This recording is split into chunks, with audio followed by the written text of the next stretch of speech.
When I bought my little slice of heaven, a 5-acre property with a private fishing lake just outside a suburban HOA, I thought I'd finally found peace. The property came with a small cabin, a dock, and a lifetime's worth of tranquility. But I didn't realize that my serenity would soon be under siege by the queen of entitlement herself, HOA Karen. She wasn't just any neighbor, she was the self-proclaimed president of the Lakeside Estates Homeowners Association. And she believed everything within a 5-mile radius belonged to her and her community.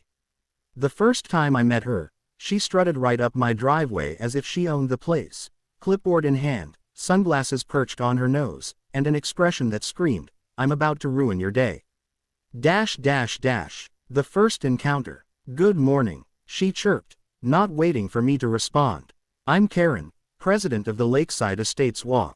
I just wanted to welcome you to the community." Thanks," I replied, wiping my hands on my jeans. "But I'm actually not part of the HOA. My property's outside your boundary lines." Her smile faltered. "Oh, that must be a mistake. You're within walking distance of our subdivision, and that lake is part of our community map." I chuckled. "No, ma'am, the lake's entirely within my deed. I bought it, water rights and all." She frowned, tapping her clipboard like she was ready to write me a citation. "That can't be right. We've been using that lake for years." "Well," I said, "you shouldn't have been." The community invasion. At first, I thought that was the end of it. But a week later, I found tire tracks in my grass and muddy footprints all over my dock. Someone had been fishing off my property. And judging by the litter, soda cans, chip bags, and a few Lakeside Estates HOA summer picnic flyers, I had a pretty good idea who.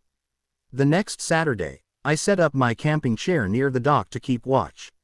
Sure enough, around noon, a minivan pulled up and out piled a group of people, a couple, their kids, and a cooler the size of a small fridge. Behind them came another car. And another. Within minutes, there were nearly 10 people tromping down to my lake like it was some kind of public park. I walked over calmly and said, "Hey folks, sorry, but this is private property. You'll have to leave." A woman in a sun hat looked me dead in the eye. "Karen said we could fish here. It's community property." I almost laughed. "Karen, you mean the HOA lady?" "Yes," she huffed. "She said this lake belongs to Lakeside Estates residents." I held up my phone and showed them the property deed I had saved. "No, ma'am, it belongs to me." That's when she muttered the fateful words that started it all. "Well, we'll just see what Karen has to say about this." The HOA confrontation. Not an hour later, Karen's silver SUV came screeching up my driveway. She marched out, red-faced and furious, waving papers in her hand like she was serving a royal decree. "What do you think you're doing?" she shrieked. "Protecting my property," I said calmly. "This lake is community property." She yelled. "It's been listed as a neighborhood amenity since 2004. I raised an eyebrow. "Do you have the deed?" She froze for a moment, then sputtered, "No, but it's on our HOA map." "That's not legally binding," I said. "The lake was privately owned by the previous farmer until I bought it last year. It's right here in the county records." She stepped closer. "You can't just fence off a community lake." "Well, I can," I said, "because it's not community anything." That's when she lost it. Full-on red-faced, finger-pointing, spit-flying rage. "You think you can just move here and change the way things are done?" she screamed. "You can't keep our residents from fishing or swimming. You're part of the community whether you like it or not." I couldn't help but laugh. "Karen, you don't make the law.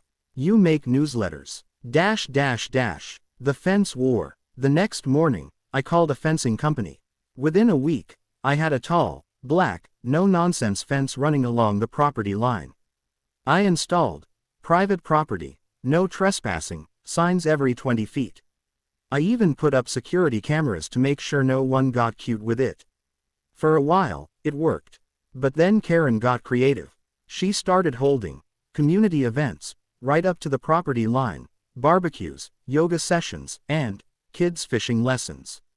She even placed benches and picnic tables so her residents could enjoy the view of the lake, which really meant they were waiting for someone to sneak in. Then came the letters, dozens of them. Each one was printed on official-looking wall letterhead, demanding that I cease and desist restricting community access, or face legal consequences. One even said I owed back dues for shared maintenance of the lake. I called the county clerk's office and the sheriff. Both confirmed the same thing. My land, my lake, my rights.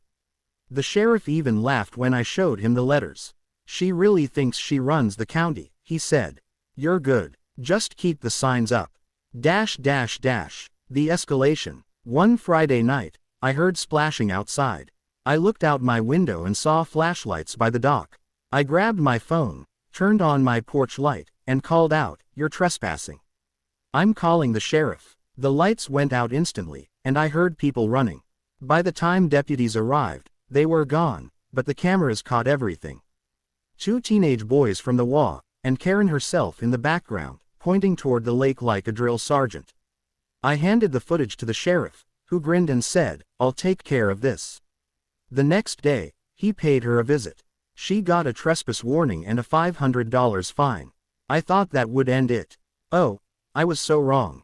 The community meeting. A week later, I got an official-looking notice slipped under my door. Greater than mandatory community meeting. Topic: Lake access dispute. Location: Lakeside Estates Clubhouse. Time: 6 p.m. I almost threw it away, but then curiosity got the better of me. I showed up that evening, jeans, flannel, baseball cap, and sat quietly in the back of the clubhouse as Karen stood at the podium. "Neighbors," she began dramatically, "as you all know, our beloved community lake has been stolen from us by an outsider." Murmurs filled the room. "This individual," she continued, glaring directly at me, "has illegally fenced off a resource that's been part of Lakeside Estates for years. We must take action." I raised my hand. "Karen, I'm the owner of that resource." The room went quiet. "I have the deed right here," I said, holding up my folder. "It's not part of your HOA. Never has been," she snapped. "You don't belong here. This meeting is for residents only." "I am a resident," I said. "Just not of your kingdom." Someone from the back, a quiet older man, spoke up. "Karen, my wife and I have lived here 20 years. That lake was always part of old Miller's farm. He let us fish there sometimes, but he never said it was ours." Karen turned beet red. "You're mistaken." The room erupted into whispers. People began pulling out their phones, checking property maps, county listings, and even old Google images. Within minutes, the truth was clear: the lake was never part of the HOA. Karen stormed out before the meeting even ended. Sweet, legal revenge. I figured that was the end. But a few days later, I came home to find my fence covered in HOA flyers that read, "Greater than, no one owns nature, reclaim our lake." That was the final straw. So, I did what any fed-up landowner would do. I went official. I called my lawyer. Together, we filed for a formal no trespass order against the HOA. Then, we drafted a cease and desist letter addressed directly to Karen, warning of civil action if any more residents entered my property. My lawyer also suggested something brilliant: posting an official, members-only, fishing sign with a lockable gate. Within a week, I installed a keypad entry and set up a small online fishing permit system.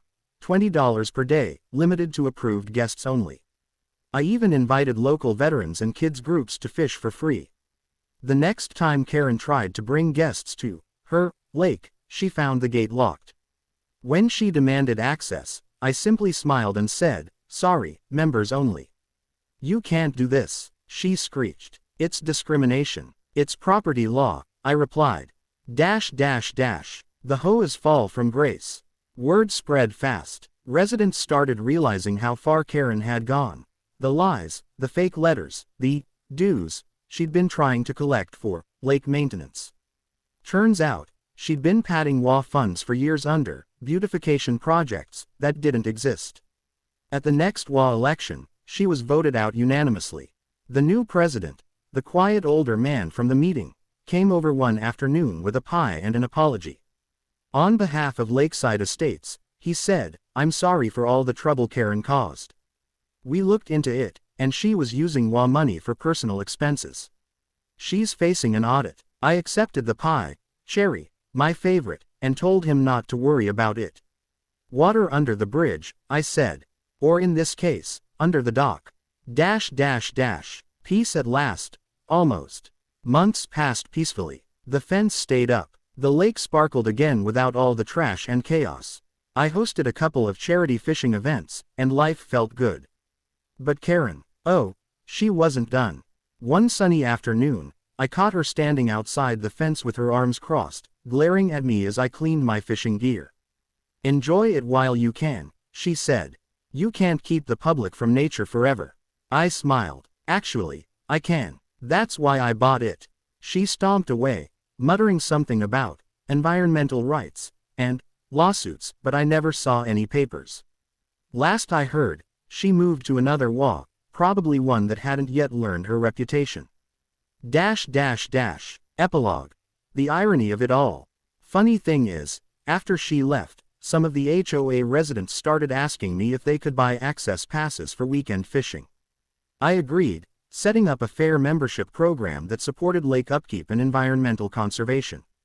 Now, the same people who once yelled, "community property," are the ones helping me maintain my lake. And they're happier for it. As for Karen, a few months later, someone sent me a screenshot from her Facebook page.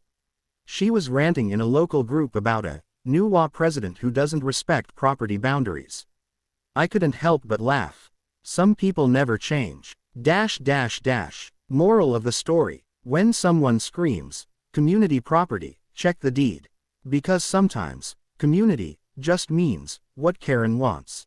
And if you ever move near an HOA, invest in a good fence, a camera system, and a lawyer who enjoys fishing.